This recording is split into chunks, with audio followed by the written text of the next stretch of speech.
Hello students, class 9 mathematics chapter quadrilaterals कर रहे हैं, राइट। एनसीईआरटी बुक निकाल लीजिए, आज एग्जाम्पल करेंगे। ओके, चलिए भाई, मैंने यहाँ पर बुक निकाल ली है। Example number 7। In triangle A B C D E and F are respectively the midpoints of sides AB, BC and CA.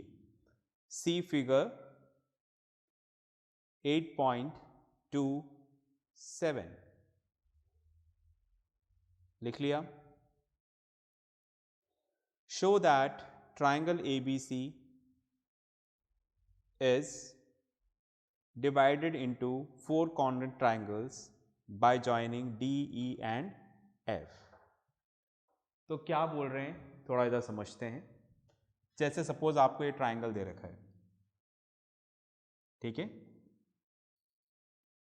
Triangle A B C, D इसका मिड पॉइंट है, ई इसका मिड पॉइंट है और F इसका mid point. तो D E F, ठीक है, right. इधर भी हमने बना रखा है मिड पॉइंट, ठीक है। अब जैसे ही आप इसको ज्वाइन करोगे इसको, तो वैसे ही आप देखो आपको यहां पर 4 ट्राइंगल मिल गए। 1 2 3 4, ठीक है। एक ट्राइंगल ये रहा, एक ट्राइंगल ये रहा, एक ट्राइंगल ये रहा और ये ट्राइंगल ये रहा। तो 4 ट्राइंगल मिले। आपको प्रूफ करना है कि ये चारों ट्राइंगल आपस में कॉन्ग्रेंट है। Means all the 4 triangles are congruent, ऐसा आपको प्रूफ करना है। समझ गए? मतलब ये ट्राइंगल इसके कॉन्ग्रेंट है, ये इसके कॉन्ग्रेंट है, ये इसके कॉन्ग्रेंट है, मतलब चारों एक दूसरे के कॉन्ग्रेंट है। This is what we have to prove, right. चलिए, तो आपको बात समझ में आ गई होगी कि क्या करना है, ठीक है। मैं इसको रब कर देता हूं।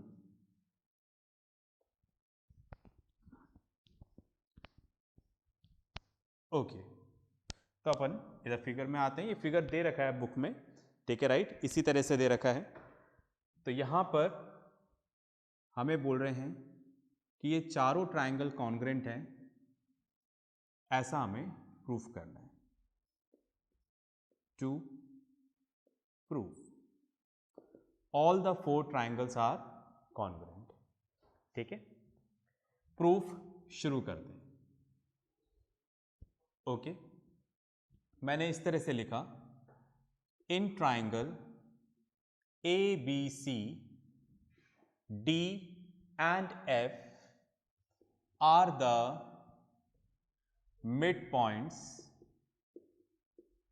midpoints of AB and AC, ठीक है, कुछ इस तरह से, ठीक है। मिड पॉइंट थ्योरम याद है ना? तो मिड पॉइंट थ्योरम और इसके कन्वर्स के ऊपर ही क्वेश्चंस हैं यहाँ पर। ये इसका मिड पॉइंट है, ये इसका मिड पॉइंट है, D इसका, F इसका, राइट। तो हमने क्या पढ़ा था, याद है? The line joining the midpoint of any 2 sides of a triangle is parallel to third side and half of it. यही पढ़ा था हमने, राइट। हमने क्या पढ़ा था? ट्राइंगल की कोई सी भी 2 साइड्स ले लो और उनके मिड पॉइंट्स को जोड़ दो, तो ये लाइन जो थर्ड साइड बची हुई है उसके पैरेलल होगी और उसके हाफ होगी। Mid point theorem. तो हम ऐसा लिख सकते हैं, DF is parallel to BC and DF equals to half of BC by midpoint theorem, ठीक है। इतनी बात समझ में आ रही है? अब आप देखो, यहां पर एक पॉइंट E भी दे रखा है जो कि BC का मिड पॉइंट है। बात में आ गई? चलिए, मतलब ये वाला पार्ट और ये वाला पार्ट आपस में इक्वल है ना, मिड पॉइंट है। तो अगर हमने बोला DF BE के पैरेलल है तो EC के पैरेलल होगा, BC, है ना। मैं इसको डिस्कस करना चाह रहा हूँ। ओके, अगर हम इसको लिखते हैं तो इसको ऐसे लिख सकते हैं ना, DF is parallel to BE and DF is parallel to EC। ये लाइन इस पूरे लाइन के पैरेलल है, पूरे लाइन के पैरेलल है तो इसके पार्ट्स के भी तो पैरेलल ही होगी। तो अलग अलग क्यों लिखा है मैंने, कुछ काम आएगा इसलिए लिखा, ठीक है। तो अगर DF BC के पैरेलल है तो दोनों के इंडिविजुअल भी क्या होगी, पैरेलल ही होगी, क्योंकि वो एक ही तो लाइन है। ओके, अब इधर आते हैं and DF equals to half of BC, BC का आधा। तो अगर ये मिड पॉइंट है, राइट, तो ये भी BC का हाफ है और ये भी BC का हाफ है, तो हम ऐसा लिख सकते हैं हाफ ऑफ BC मतलब DF equals to BE, DF equals to EC। बात में आ रही है क्या, ये वाली बात में आ रही है? हाँ, हमने डायरेक्ट लिख दिया है। मैं इस बात को चाहे तो साइड में समझा देता हूँ, कैसे देखिएगा, राइट, या फिर मैं पूरी स्टेप्स भी लिख सकता हूँ यहाँ पर। ये कैसे आया देखिएगा, जैसे मैंने इस तरह से मान लिया, ठीक है, E is the mid point of BC, E mid point है, राइट, तो देयरफॉर क्या हो जाएगा, BE इक्वल्स टू EC। तो हमने मान लिया let BE equals to EC equals to X, ये X है तो ये भी क्या होगा, X। पास में आ गई। तो अगर मैं बोलता हूँ BC पूरी लाइन, तो पूरी लाइन क्या होगी, BE प्लस EC। BE कितना है, X, EC कितना है, X, तो BC इक्वल्स टू कितना हो गया, 2X। ये 2 इधर आकर डिवाइड हो जाएगा, तो X इक्वल्स टू क्या हो गया, हाफ ऑफ BC, है ना, 2 इधर डिवाइड हो गया। और X क्या है यहाँ पर, BE equals to EC equals to half of BC। ये भी X है, ये भी X है। तो इस तरह से हमने प्रूव कर दिया हाफ ऑफ BC क्या है, BE या EC। इतना लिखने की जरूरत नहीं है, आप सीधा लिख सकते हो कि ये मिड पॉइंट है, तो अगर हम इसके आधे की बात कर रहे हैं तो ये भी हो सकता है, ये भी हो सकता है। बात में आ गई। तो DF इसके भी इक्वल है, इसके भी इक्वल है। इतनी बात समझ में आ गई, समझ में आ रहा है ना। पॉज करके लिखो, फिर अपन आगे चलते हैं। चलिए भाई, तो इस तरह से हमने एक छोटा सा काम कंप्लीट किया, राइट। हमने यहाँ पर बताया कि कौन सी साइड कहाँ पर पैरेलल होगी और कौन सी चीज़ किससे इक्वल होगी, इसको याद रखिएगा, ठीक है। और ध्यान रखना, इसके बाद जो एक्सरसाइज है ना, सब में ऐसे ही करने हैं क्वेश्चंस, जैसा मैं बता रहा हूँ ना, बस इसी तरह से होंगे, ठीक है। तो इसलिए आपको जब मैं बता रहा हूँ यहाँ पर, तो इसको सॉल्यूशन की तरह नहीं देखें, मैं आपको करने का तरीका सिखा रहा हूँ, ठीक है। इसी तरीके से आपको कोई सा भी क्वेश्चन आएगा तो इस तरह से आपको करना होगा। अगर वो मिड पॉइंट थ्योरम पे बेस्ड है तो कुछ इसी तरीके से होगा, है ना। पूरा बताता हूँ तो आपको बहुत अच्छे से क्लियर हो जाएगा किस तरह से करना चाहिए। बस ध्यान से आप लोग सुनते रहिए, ओके। चलिए भाई, बोर्ड क्लीन हो गया है, फाइन, आगे चलते हैं। मैंने लिया इस तरह से इन क्वाड्रिलेटरल DBEF,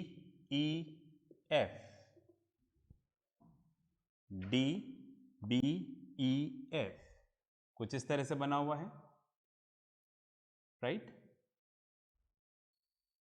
DBEF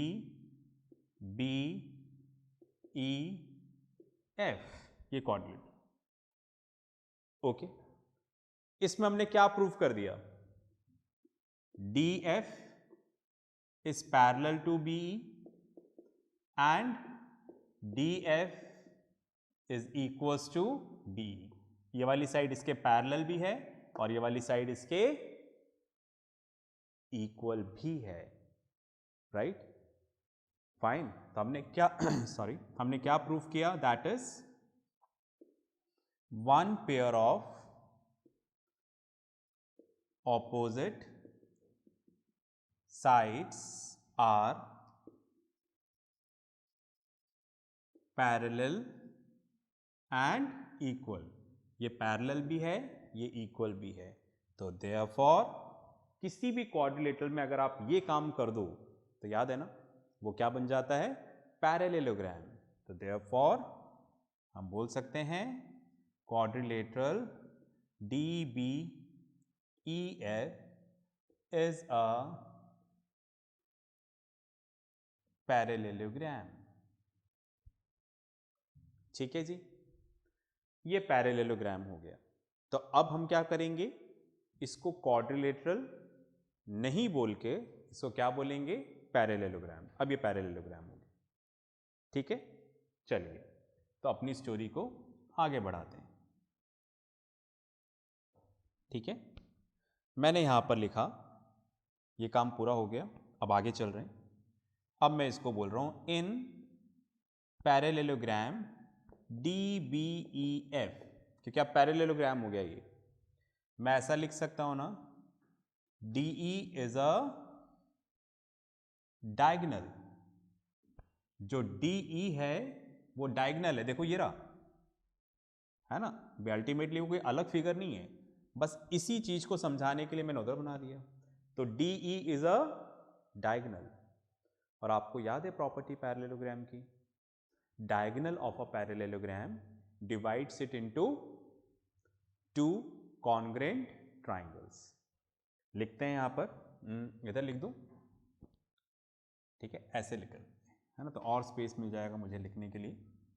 फाइन, मैं लिखता हूं यहां पर, we know that diagonal of a parallelogram divides it into two congruent triangles। ठीक है, जो डायगोनल होता है वो इसको दो कॉन्ग्रेंट ट्राइंगल्स में डिवाइड कर देता है। मतलब ये दोनों ट्राइंगल आपस में क्या होंगे? कॉन्ग्रेंट। तो मैं यहां पर लिखूंगा इस तरीके से, therefore triangle BDE is congruent to triangle FED।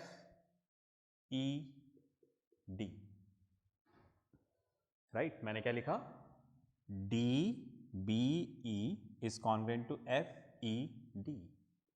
तो क्या ऐसे ही लिखना है या कैसे भी लिख सकते हैं? तो मेरा जवाब ये है कि सोच समझ के लिखना है। सोच समझ के मतलब, सोच समझ के मतलब इस तरह से लिखना है कि कॉरस्पॉन्डिंग पार्ट इक्वल आने चाहिए, राइट। क्योंकि ये पैरेललोग्राम है ना। इधर की जगह दोबारा डायग्राम इधर बना देता हूं, देखो, ठीक है, ताकि आप समझ सको। ठीक है, DBEF, एक बार देख लेता हूं अल्फाबेट सही लिखे मैंने। अब इन दोनों ट्राइंगल को कॉन्ग्रेंट प्रूफ करना है। तो देखो इस तरह से लिखना है कि जो कॉरस्पॉन्डिंग पार्ट है सेम होने चाहिए। चेक कर लेना, जैसे साइड BD और FE, क्या BD और FE आपस में इक्वल है? इक्वल है, yes. Opposite sides of a parallelogram, corresponding sides, congruency.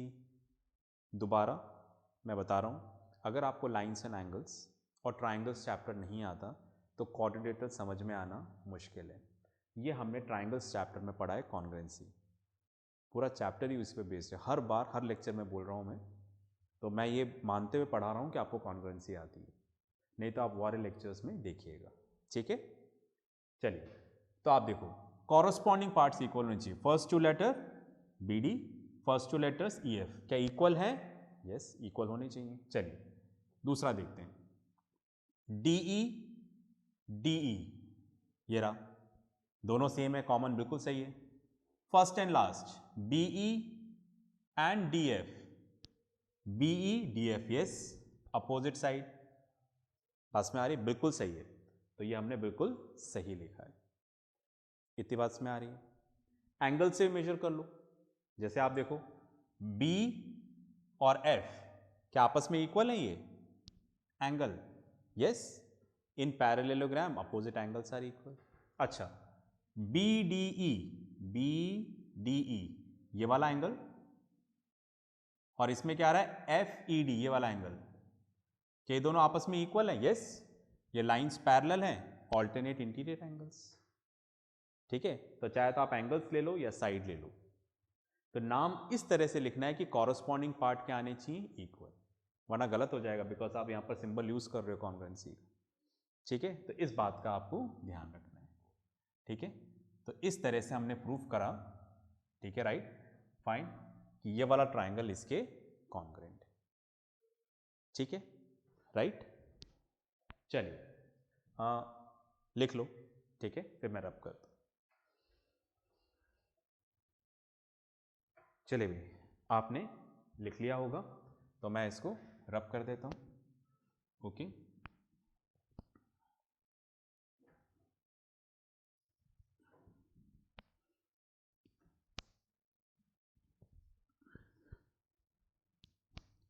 इसको रब कर देते हैं।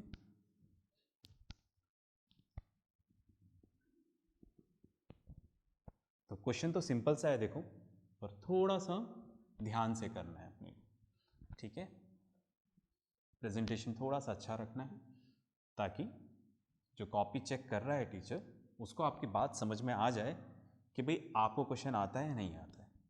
ठीक है, चलिए अब लेते हैं, राइट, इन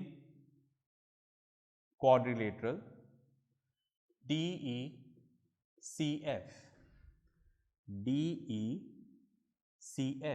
ठीक है, ये वाला इस तरह से ले लेते हैं। यहाँ पर ये मैंने ले लिया है यहाँ पर DECF, ठीक है, फाइन, ये हमने क्वाड्रिलेटरल लिया है। अब आप देखो, इसमें DF is parallel to EC and DF is equals to EC। ये हम पहले ही प्रूफ कर चुके हैं कि ये इसके इक्वल भी है और पैरेलल भी है। सेम वही प्रोसीजर, दैट इज हमने क्या प्रूफ कर दिया? One pair of opposite sides are